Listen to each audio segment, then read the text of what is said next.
Okay, welcome to Cells. This lecture is the start of our Cells unit. And in this lecture, in this unit, I should say, that this is going to be one of the harder units of the year. The test usually ends up being somewhere around 60 to 65 points, somewhere in there. So there's a lot of information that we cover on this test. We use a lot of stuff that we covered last year as well in Mrs. Worley's class. And we put that together with some newer features that we're going to see, especially when we start talking about the cell theory and the third rule of the cell theory. So let's go ahead and get started. When we look at cells, what are cells? What are they? Well, we can see that there are many different types: blood cells, brain cells, many different types. In your notes, you're going to see that there's a space for definition of cells, and that definition should be basic building blocks of all life. Now, when we take a look at that, basic building blocks of all life, we know that that is what a cell is from last year, from this year. When we take a look at our screen and we see these cells, what makes it so difficult is the fact that it's something that we can't all see. Now, granted, we can view them and observe them through microscopes, but many people don't have the ability or have the understanding to use a really high-powered microscope. The next thing we're going to ask is, where were they founded? They were founded by a man named Robert Hooke in 1665. Now, the interesting thing about this is the fact that Robert Hooke, he worked out of a monastery, and we're going to see a lot of scientists during this time frame. They work out of monasteries, and the reason why they work out of monasteries is because they try to stay away from the public. During this time, the public image in the beliefs that were out there were very hard to change. People were not willing to take their thinking and move it to something that maybe they don't totally understand. So when scientists were trying to discover things, they would keep them hidden away, locked away, and record them in their own journaling.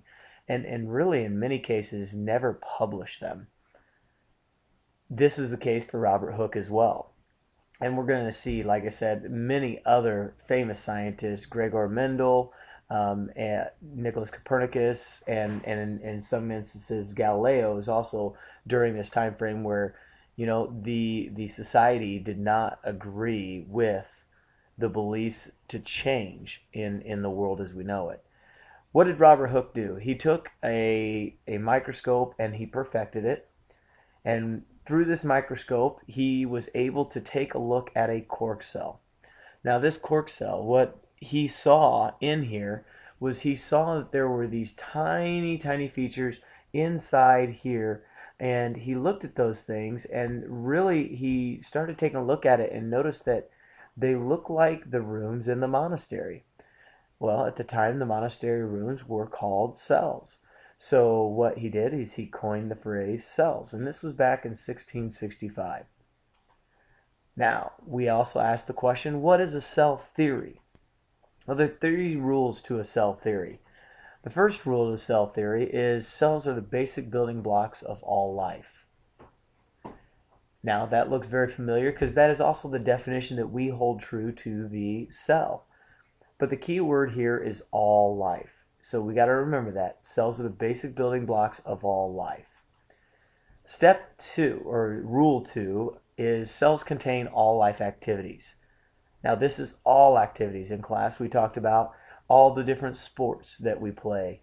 And then we went into the individual aspects of breathing, blinking. Any life activity that takes place includes the cells. The third rule of the cell theory is that new cells are produced by existing cells.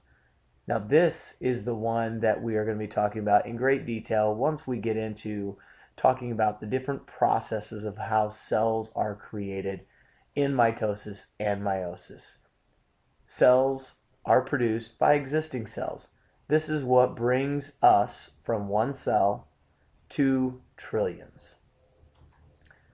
Now, who came up with this? Early studies of the cells were conducted by two people, Matthias Schleiden, 1838, and Theodor Schwann. These two men were the founders of the cell theory, and they came up with these in that time frame, 1838. Again, if you take a look at it, that's almost 200 years after Robert Hooke found the cell. And this is kind of a tribute to how society did not really embrace change like we do today. You know, you find a new invention today and people will embrace it. And in many cases, if it helps society, most people are fairly wealthy. Scientists at this time were not the wealthiest individuals, and they were not really sought out after as great minds. Now that came later, after many of them have passed away. Now, but why is it still called a cell theory? If all of these things agree, why is it still called a cell theory and not a law? Well, we look at that key word there that I talked about earlier, the word all. Cells are the basic building blocks of all life. If you remember back to our biodiversity lecture, you would remember us saying that there are around 10 million some species that scientists have identified, and there are a million more that they feel are still unidentified. If we don't know all the species on the planet, we can't necessarily say this is law. Now, I even went one step further and made the comment that, even if we find all these species on this planet, we still probably will not consider it law, because then we look to space and we look to that final frontier out there, and we really don't know what's out there. Now, what are the reasons? What are the uses of cells? Again, in your notes, I just left one little bar for you guys as you put your notes in as you follow along here. And what are the reasons? What are the uses? The uses are for skin growth, bone structure, organ formation, and health. There's many, many, many more. I mean, everything that is growing, everything that is alive, it has cells. So when we look at this, we also pay attention to the fact that we take for granted a lot of things that cells do. One of the points that I made was the white blood cell. The white blood cell that attacks the bacteria. And it does this in your body, and this is how you stay healthy. The white blood cells, they reach out, they find out, and they try to attack those bacteria that are in our body. And as they do so, they get rid of it. And that's what keeps you healthy. And a lot of people take this for granted.